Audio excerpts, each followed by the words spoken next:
Well, the Prince of Wales has spoken exclusively to Sky News about the new book he's written about climate change. He's warned too many people are still unaware of the need for urgent action to stop global warming. He was talking to our royal correspondent, Rhiannon Mills.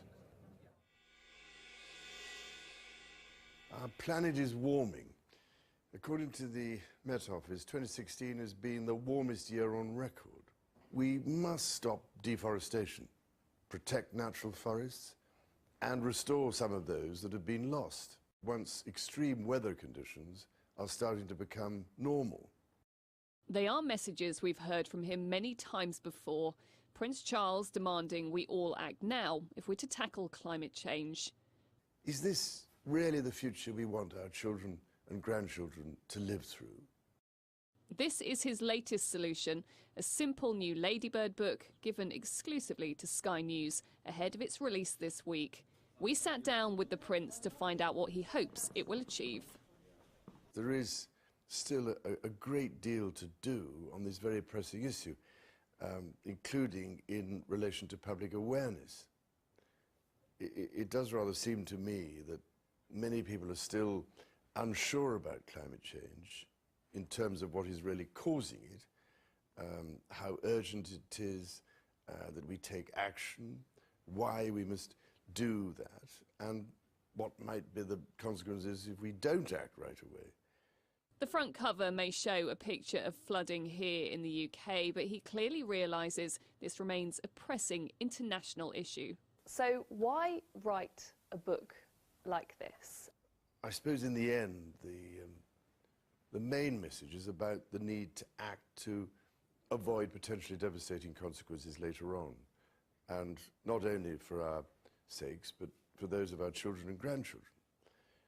They, after all, will in the end pay the biggest price, and I hope this little book will enable a few more people to see the troubling situation that we find ourselves in. For his co-authors, the inauguration of President Trump with his questionable climate change credentials has brought an added urgency to get the public on side. I do wonder whether President Trump, when he gets the proper briefing, the security briefing, when he's in the White House, he will see that actually the United States is as vulnerable as everywhere else in terms of the effects of storms, forest fires and impacts on agriculture, and we'll see that it's in the national interest of the United States, irrespective of his particular views, to take action on this, and I do hope that's what he will be saying come February. I don't think there's ever been a Ladybird book before in the history of Ladybird books to have been subject to multiple rounds of peer review, but now we have one, and given the nature of the topic area, it was incredibly important to us that we could assure that robustness of the scientific evidence.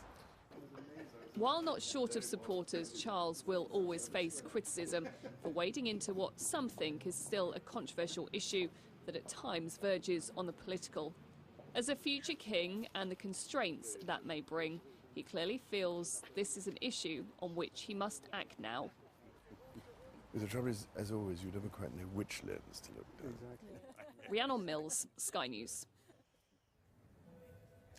Well, let's talk to Tom Burke, Chairman of Third Generation Environmentalism. Good morning to you. Are you excited by this? Yeah, I am.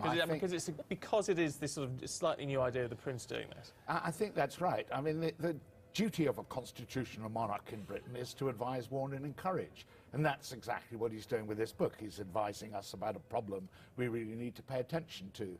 He's been doing that for about 40-odd years now, and the only people who've ever seemed to have objected to it are unelected editors and a few politicians who disagree with him. Actually, I think he's probably been more in tune with the public than most of our political leaders and commentators. But how do you know how accurate his findings are, what he's going to be talking about in the book? How do you know how accurate that's going to be? Oh, I don't think that there'll be anything in this book that hasn't been pored over by several hundred scientists to make absolutely sure that it's absolutely watertight, right down to the last comma, the last dot on an I. But it's interesting, isn't it, that there is, let's be honest, there's going to be nothing in this book that we haven't seen or heard before. Because that information has been out there for quite some time. So why will it make a difference? Because it's in this, obviously a Ladybird book, the format is very simple. Is it just having his name on it that is going to have the impact? I think two things. I think it will reach an audience that isn't often reached by a lot of the other media, the other channels that are available. But also, yes, exactly, because it's got his imprimatur. This is probably, after Mr. Trump, the most one of the most well-known figures in the world, and the fact that he's speaking out on it. And not only that, but the fact that he's speaking out at a time when all of that evidence in people's lives is beginning to come through, exactly what the scientists say would happen. We've seen the hottest winter in the Arctic that we've ever seen. We've seen extraordinary increase in the floods and extreme weather events all around the world. We've got our own floods happening here. So all of the things the scientists were telling us 30 years ago were likely to happen, we're now starting to see happening. Well, how do you feel about Donald Trump? I mean, he's always been critical of man-made climate change rhetoric, and now he's come into power. The first thing he is doing is, reducing how much money America's going to be spending on reducing the potential climate change.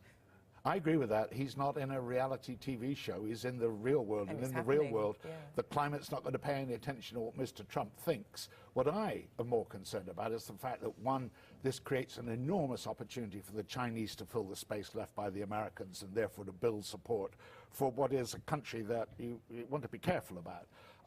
But also, it means actually America last, because what's going to happen in the rest of the world is going to go on taking the opportunities of building a low-carbon economy, and he's going to slow down the efforts in the United States to take the new smart technologies, which is where we're actually going to go anyway. I can't help but wonder about the whole Ladybird aspect of this. Is there an acknowledgement that Prince Charles is saying, and you know what, he might be very well right here, I was saying there's a whole generation of people who are sceptical about this and will be sceptical for a very long time, so I'm going to go for the younger audience? I don't think that's right, actually, if I may say so. I don't think there's a problem with the public. I think the public, by and large, gets it on climate change. I think there are some very small groups of people who don't get it.